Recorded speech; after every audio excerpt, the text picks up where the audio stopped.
I take refuge.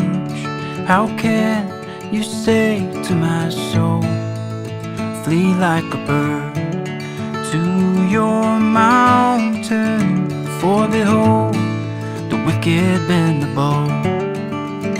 They have fitted their arrow to the stream to shoot in the dark. Welcome to day 3 of a series that we're calling Songs for the Journey, based on the Book of Psalms. Question: have you been through some dark times?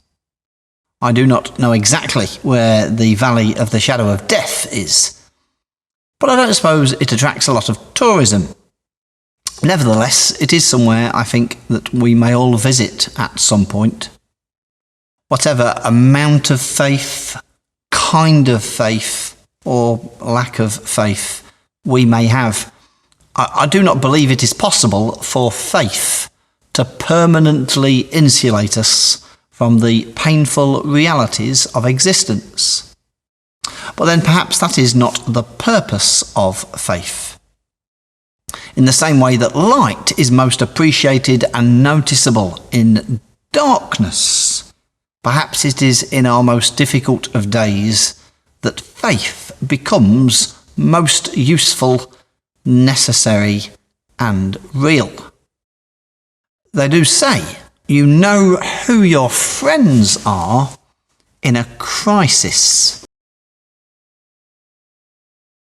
If I was asked about what I put my trust in, I would not say that my faith is in a religion or in a set of ideas or in ancient writings. I would say that my faith is in a person, and I would describe that person as like both a friend and a guide. In 2014, when my wife and I climbed at Mount Toubkal in Morocco, we wisely hired the services of a local guide named Hassan. He was one of the many chaps that earned their living taking climbers and trekkers up and down the mountain. Hassan had the look of a man who had clearly spent a lot of time outdoors and in all weathers and conditions, and he was good company. He had a lovely manner and was patient with us, despite our slow pace and relative lack of fitness compared to most of the other climbers we met.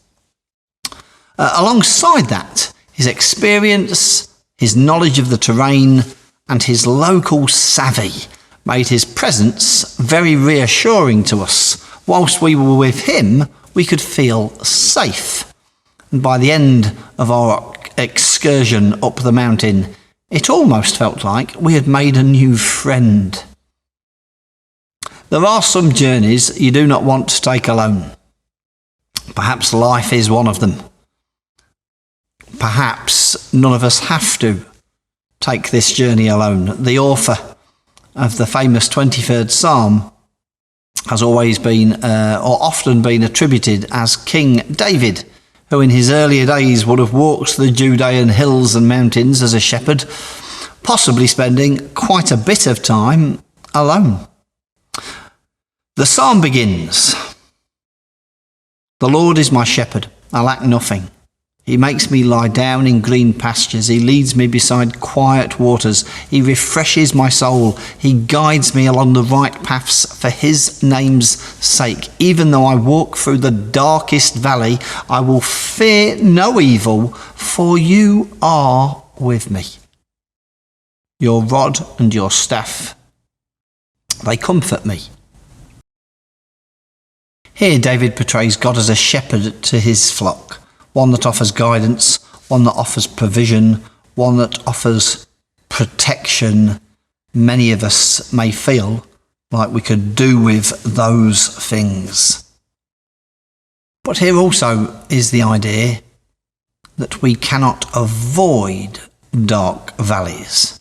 We cannot avoid dark valleys, but we will not be alone in them.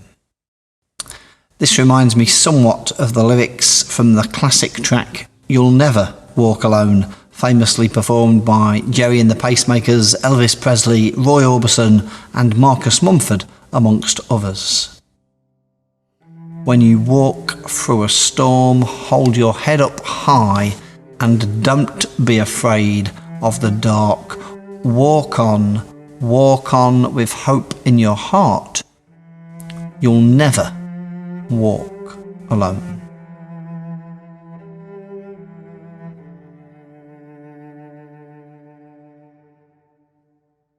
In a sermon given by Dr. Martin Luther King to a church in Atlanta in 1967, he encouraged the congregation with these words: "Don't ever think you're by yourself. Go on to jail if necessary, but you never go alone. Take a stand for what is right, and the world may misunderstand you and criticize you, but you never go alone."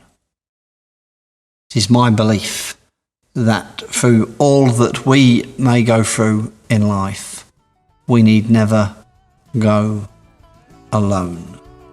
And that is an encouraging thought. God bless and have a good rest of your day. For the Lord is righteous.